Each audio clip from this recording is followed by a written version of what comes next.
Every parent dreams of seeing their child succeed. For Robert, that dream had already come true. His daughter, Emily, had just left to study abroad in Paris. Their small living room was filled with flowers and goodbyes, hugs from neighbors, and laughter that lingered long after the taxi left.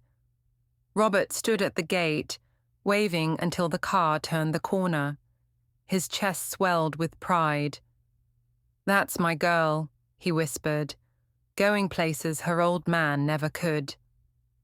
In the weeks that followed, he told everyone at the diner, at church, at the park.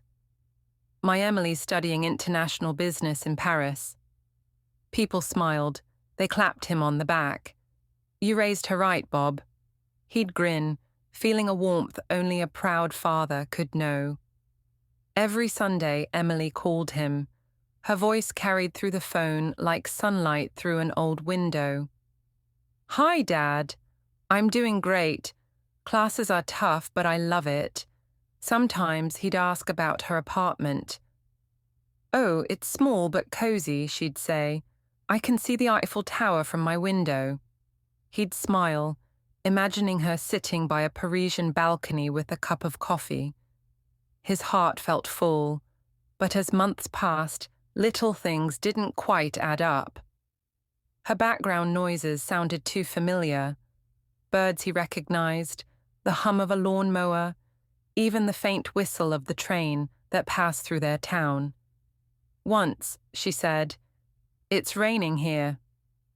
But the local news showed blue skies in Paris. He chuckled to himself. Time zones are confusing, he thought.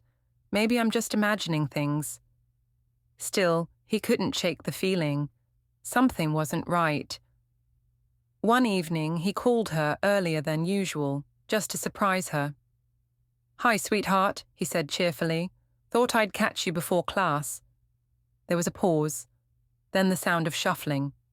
"Oh, hi, Dad. I was just heading out."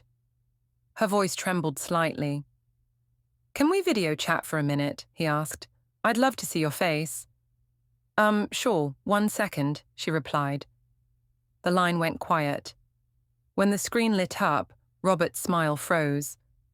Behind her, instead of Paris rooftops, he saw a curtain he recognized, the one from her old bedroom. His heart sank.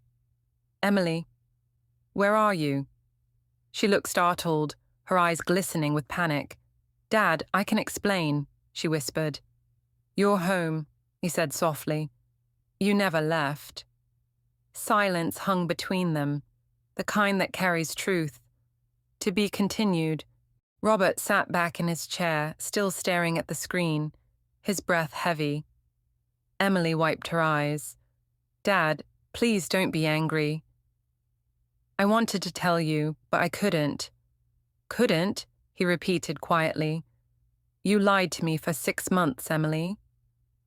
"I didn't lie to hurt you," she said, voice trembling. "I dropped out before leaving." Robert felt his chest tighten. "Dropped out? Why?" Emily hesitated. "My friend Lily. She's sick, Dad. Cancer. It got worse right before I was supposed to leave. She has no one else." "I couldn't just go." Her voice broke. "I knew you'd be disappointed. You were so proud of me. I didn't want to ruin that." Robert looked down at his hands. They were shaking, not from anger, but from something deeper, love and grief mixing in silence. "Emily," he whispered, "you thought I'd be angry because you chose kindness?" She nodded, tears falling freely now. "You always wanted me to be strong, to succeed." "I didn't want you to see me as a failure." He shook his head slowly. "Sweetheart, success isn't leaving. It's knowing when to stay." "You didn't fail me, Emily. You reminded me what I taught you all those years ago, that love is the best thing we can give." There was silence again, but this time it was gentle, healing. "I'm sorry, Dad," she whispered. "I'll make it right." "You already did." he said softly. Now, let's go check on Lily together. A small smile returned to her face, one filled with relief. Weeks later, Robert sat in Lily's hospital room, holding her hand as Emily read aloud from her textbooks. He realized that sometimes life's biggest lessons don't come from classrooms, they come from the heart. Moral: sometimes lies are born from love, not deceit. Compassion can hide behind silence, but it always reveals itself through action, because truth, when spoken with love, heals more than it hurts. Thank you for listening to The Daughter's Secret. Have you ever kept a secret to protect someone you love? Share your thoughts in the comments. Your story might touch someone's heart. Subscribe for more emotional, true-to-life stories about family, compassion, and the quiet lessons life teaches us all. Until next time, be kind, be honest, and remember, love always tells the truth, eventually.